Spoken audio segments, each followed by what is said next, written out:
Hello everyone, welcome back. This is Joginder Kumar. दोस्तों, इस video में मैं आपसे बात करूंगा कि क्या मेडिकल और इंजीनियरिंग के एग्जाम सीयूटी के साथ कंबाइन कर रहे हैं नहीं कर रहे। देखो, एक चीज क्या है, सबसे पहले हमें ये चीज समझनी चाहिए कि सीयूटी है क्या। एक्चुअली सीयूटी जो है वो कॉमन यूनिवर्सिटी एंट्रेंस टेस्ट है और इस कॉमन यूनिवर्सिटी एंट्रेंस टेस्ट का इसका प्रपोजल लाया गया था। एक्चुअली इसको परमिशन भी मिल गई है कि 2022 में सीयूटी ही लागू हुआ है। सीयूटी किन के लिए लागू हुआ? सीयूटी बेसिकली जो लागू हुआ था बीएससी के बच्चों के लिए। अब देखो, बीएससी का जो बच्चा है वो एक एग्जाम देगा, किसका? एक मतलब बीएससी के लिए एडमिशन के लिए एग्जाम देगा। पहले के टाइम पे क्या हुआ करता था? पहले के टाइम पे ये चीज हुआ करती थी कि मेरिट लिस्ट के आधार पर बच्चों को एडमिशन मिलता था। अब मेरिट लिस्ट के आधार पर ऐसा होता था, कुछ बच्चे जो है वो 12th में अच्छा परफॉर्म कर पाते थे और उन्हें लगता था कि हम अच्छा परफॉर्म नहीं कर पाएंगे तो हम बाद में परफॉर्म कर सकते हैं, तो उनको एक सेकंड चांस मिल जाए। तो सेकंड चांस के चक्कर में ये चीज होती थी कि उन्होंने एक एग्जाम कर दिया सीयूटी, जिसकी वजह से उनको उनकी पसंद का एक कॉलेज मिल जाए, बीएससी के लिए कॉलेज मिल जाए। तो गवर्नमेंट ने क्या कर दिया कि इसके लिए एग्जाम कंडक्ट कराने की बात कर दी और उस एग्जाम का नाम रख दिया CUET, common university entrance test. अब दोस्तों, इस एग्जाम में सारे बच्चे पार्टिसिपेट करेंगे। जो बच्चा 90% अबोव लाएगा वो भी, और जो 60% लाएगा वो भी इसके अंदर इन्वॉल्व होगा। तो इसके लिए क्या है कि उसको उसके हिसाब से एक कॉलेज मिल जाए। पहले के टाइम पीरियड में क्या हुआ करता था, हम सबको पता है कि पहले के टाइम में आपने देखा होगा कि बीएससी में एडमिशन एक मेरिट लिस्ट के आधार पर एडमिशन मिला करता था कि किसी कॉलेज की बोलते हैं कि मेरिट 99% गई है, किसी कॉलेज की 89% गई है, तो ऐसे बोला जाता था। और ऐसे ही होता था कि बीएससी में जब भी एडमिशन लेना था तो आपके 12th के मार्क्स के बिहाफ पे मिलता था।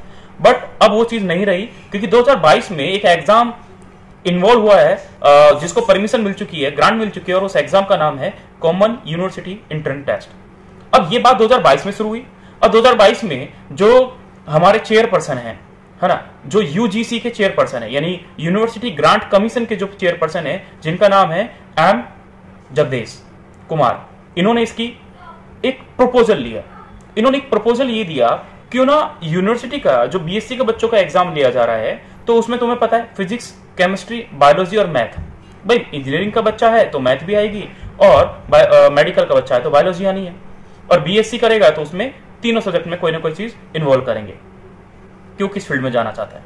तो इसके बिहाफ पे इन्होंने एक एग्जाम को प्रपोजल दिया है, इस एक एग्जाम को प्रपोजल दिया है, क्यों ना हम इस चीज को इंटीग्रेट कर दें कि मेडिकल और इंजीनियरिंग दोनों के एग्जाम को एक साथ में मर्ज करके एक कंबाइन एग्जाम करा दिया जाए। और वो जब कंबाइन एग्जाम हो जाएगा तो उससे बच्चों को फायदा होगा। अब भाई देखो, हर एक चीज का एक अलग लेवल है।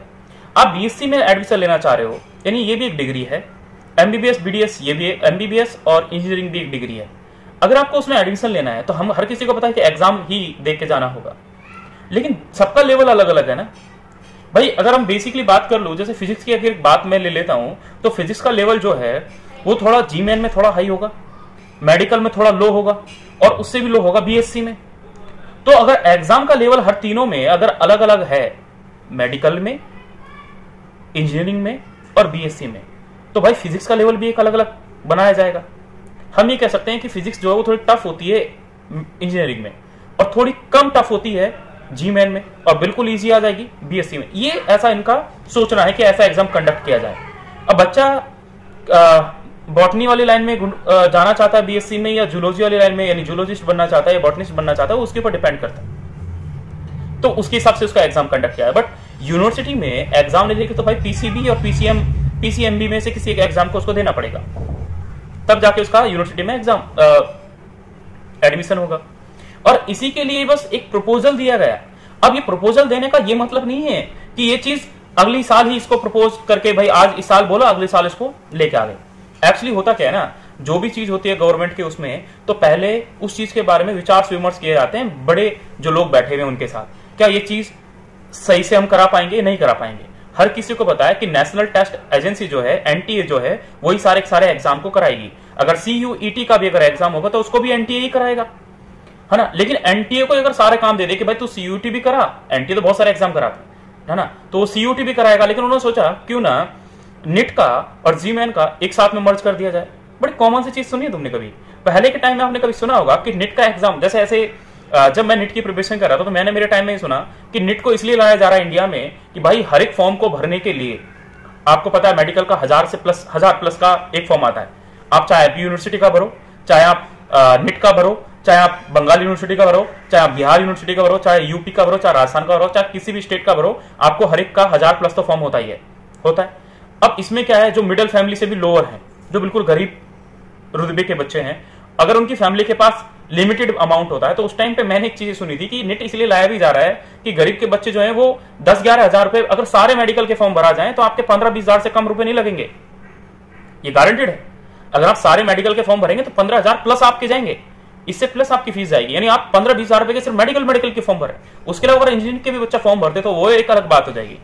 तो आपको समझना किस चीज को है कि आप इस चीज को जरूर समझें कि यार लाया इसलिए गया था निट की फीस कम हो जाए, लेकिन इन्होंने तो क्या करा, ये करने के बावजूद भी मैंने आईपी यूनिवर्सिटी में इस टाइम पे मैं पढ़ रहा हूँ, आईपी के डॉक्टर आरएमएल में इस टाइम में पढ़ रहा हूँ, और मुझे ये पता है कि आईपी यूनिवर्सिटी का जब मैंने फॉर्म भरा तो मैंने उसका अलग से फॉर्म भरा था निट के अलावा, और उसमें मेरे अलग से पैसे लगे थे सबों के। अगर मैंने राजस्थान का भी अगर फॉर्म भरा, जो कि मैं बिलोंग करता हूं, तो राजस्थान का भी मैंने अलग से पे किया, तो मतलब ये तो ये कट गया। यानी जो मैं एक बात बता रहा हूं, ये नहीं है कि मैं नहीं फील कर पाया, मैं उनके लिए बोल रहा हूं कि जो बिल्कुल लोअर कैटेगरी के, यानी मुझे एक ढाणी से बिलोंग करने वाले लोग हैं, है ना। गाँव में देखा होगा कि एक छोटी छोटी ढाणियों में से जिनके माँ बाप बस किसान हैं और जिनकी आमदनी ही वही है, ठीक है। तो मैं वही चीज आपको समझाने की कोशिश कर रहा हूं, तो आप इस चीज को जाने। सीयूटी आएगा, फॉर्म तो फिर भी वैसे ही भरना होगा, और इसकी इंप्लीमेंट होने में ना दोस्तों, ऐसा नहीं है कि इस साल बोला गया तो 2023 में ही हो जाएगा, ऐसा नहीं है। निट 2013 में सुनने में आया था और 12 में सुनने में आया था, और इसका इंप्लीमेंट 2015 में ही परफेक्टली हुआ था। 12 से चलते चलते 15 में हो गया, यानी हो सकता है कि 1-2 साल ले ले, ठीक है। अब इन सब चीजों से बात परे हो जाते हैं, इन सब चीजों की एक अलग बात है। आप इंजीनियरिंग की तैयारी कर रहे हैं या आप मेडिकल की तैयारी कर रहे हैं, दोस्तों आप इस चीज के चक्कर में ना पड़े कि सीयूटी होगा तो क्या होगा, कि मेरा सिलेबस क्या होगा, ऑब्जेक्टिव पेपर होगा या सब्जेक्टिव होगा। देखो दोस्तों, सब्जेक्टिव पेपर नहीं ले सकते, ठीक है। एनटीए को भी पता है कि अगर वो सब्जेक्टिव पेपर लेने बैठा ना, तो उसकी कॉपी भी चेक कराने के लिए ना मेडिकल का 16 लाख बच्चे पेपर देते हैं। समझो इस चीज को, 16 लाख प्लस बच्चों ने 2022 में निट का एग्जाम दिया है। सिर्फ मैं मेडिकल की बात बता रहा हूं, आईटी में भी और ज्यादा हो गया, फिर उसके बाद बीएससी के बच्चे हो जाएंगे। तो ये उन कॉपीज को नहीं चेक कर पाएंगे भाई। ऐसा नहीं है कि उस कॉपी को तुमने कंप्यूटर के अंदर डाल दिया, मशीन में चेक करा और भाई हो गया, ऐसा नहीं होगा। उसके लिए भी परफेक्टली एक आदमी चाहिए होगा, और इनके पास इतना टाइम नहीं है, क्योंकि आपको पता है नेट का एग्जाम के बाद 1 महीने बाद इनकी ऐसी बात होती है कि नेट का जो रिजल्ट है वो 1 महीने बाद आ जाता है। बट नहीं पता, अभी तक नहीं दिया, तो समझो कि थोड़ा और डिले कर देंगे। बट ऐसा होता था कि पहले के टाइम पे कि 1 महीने बाद इनका हमेशा रिजल्ट आता था, बट इस टाइम पे थोड़ा डिले कर रहे हैं, कारण कुछ भी हो सकता है ना। काफी चीजें ऐसी हैं जो इसका कारण है। अब दूसरी सबसे इंपॉर्टेंट चीज जो है वो आपको मैं इसमें बताना चाह रहा हूं कि आपका एग्जाम ऑब्जेक्टिव ही होगा। अगर सीयूटी के साथ मर्ज हुआ आने वाले टाइम में तो ऑब्जेक्टिव होना है, तो आप इस चीज पे ना फोकस ना करें या इससे को अलग ही रखें। भाई पढ़ाई एक अलग चीज है, मेरा एग्जाम कैसा होगा उससे मतलब नहीं है। सिलेबस क्या रहना है, सिलेबस आपका सेम ही रहना है, वही फिजिक्स केमिस्ट्री बायोलॉजी मेडिकल में आएगा, फिजिक्स केमिस्ट्री मैथ आपकी इंजीनियरिंग में आएगी, देयर इज नो चेंज। अब बीएससी में भी यही एग्जाम में आएगा, क्योंकि अगर साइंस साइड का बच्चा है तो बीएससी के लिए तो भाई उसको 3 सब्जेक्ट के एग्जाम आएगा। बट आर्ट साइड के जो बच्चे हैं उनके लिए भी अगर एग्जाम कंडक्ट किया जा रहा है तो उनके लिए भी उन्हीं की है, जैसे जनरल नॉलेज उसमें ऐड कर देंगे या फिर कोई और सब्जेक्ट ऐड कर देंगे। हमें इन चीजों से फिलहाल दूर रहना है और अपनी पढ़ाई पे फोकस करना है, क्योंकि नेक्स्ट ईयर की कोई एश्योरिटी नहीं है कि नीट का एग्जाम मई में होगा या सितंबर में होगा। और अगर मई में होगा ना दोस्तों, तो सबसे इंपॉर्टेंट चीज ये होती है कि आपको अपने साल का पूरा टाइम अपने मेडिकल एग्जाम या इंजीनियरिंग के एग्जाम को देना होता है। ऐसा नहीं कि मैं के 3 महीने पढ़ के नीट निकाल दूंगा, निकालने वाले होते हैं, बट बेटा उनसे पूछना, वो ऑलरेडी पढ़े होते हैं तब जाके निकाल पाते हैं। नहीं, उनकी बस की नहीं है कि 3 महीने में नीट निकाल दें, मेडिकल निकाल दें, ऐसी कोई चीज नहीं है। एक्चुअली वो पहले से पढ़े हुए तब जाके 3 महीने में निकालें, क्योंकि 3 महीने के अगर दिन भी अगर आप गिनोगे यानी 90 डेज भी अगर आप काउंट करते हो, तो 90 डेज में भी अगर पारा और भी अगर उनको काउंट करते हो तो एक कोई ज्यादा बड़ी वैल्यू नहीं आती। अब कितना सिलेबस कर पाओगे भाई, कितनी बार रिवीजन कर पाओगे? और मेडिकल और नीट में तो ये प्रैक्टिस और रिवीजन, यही चीज तो है। बट इस चीज से आप थोड़े दूर हो जाएं, अपनी पढ़ाई पे फोकस करें, गूगल करना थोड़ा बंद करें कि कैसे एग्जाम होगा, क्या होगा, क्या क्या इसमें होगा। अरे भाई तुम्हारा काम अभी ये नहीं है, तुम्हारा पहली प्रायोरिटी बनती है आप नेट का एग्जाम दो, निकल जाओ, और नेट के एग्जाम पे ही ध्यान देना। इन ऊट पटांग चीजों पे अभी ध्यान मत दो, क्योंकि आपके काम का बिल्कुल नहीं है। और आपका जो एक फोकस है वो व्हाइट कोट है और एक इंजीनियरिंग कॉलेज है, ठीक है। तो अगर आपकी कोई डाउट है इससे रिगार्डिंग, CUT से रिगार्डिंग या मेडिकल और इससे रिगार्डिंग, तो आप मेरे से कुछ भी पूछ सकते हो। थैंक यू दोस्तों। और अगर आपने मेरे चैनल को सब्सक्राइब नहीं किया है तो उस चैनल को सब्सक्राइब करें, बेल आइकन को क्लिक करें, ताकि अगर मैं कोई नेक्स्ट वीडियो बनाऊं तो वो आपके पास सबसे पहले पूछें।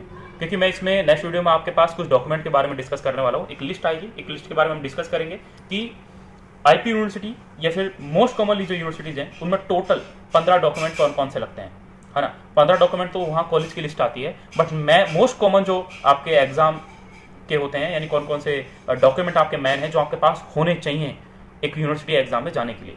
कहीं वो एग्जाम में आप भूल तो नहीं गए। देखो एक चीज़ क्या है ना, एक एग्जाम और एक एग्जाम में आपका एक डॉक्यूमेंट अगर आप गलती से भूल जाते हो या फिर आपका इनकम्प्लीट होता है, तो दोस्तों एक चीज़ याद रख लेना, आप उसी राउंड में उसी वक्त बाहर हो जाओगे।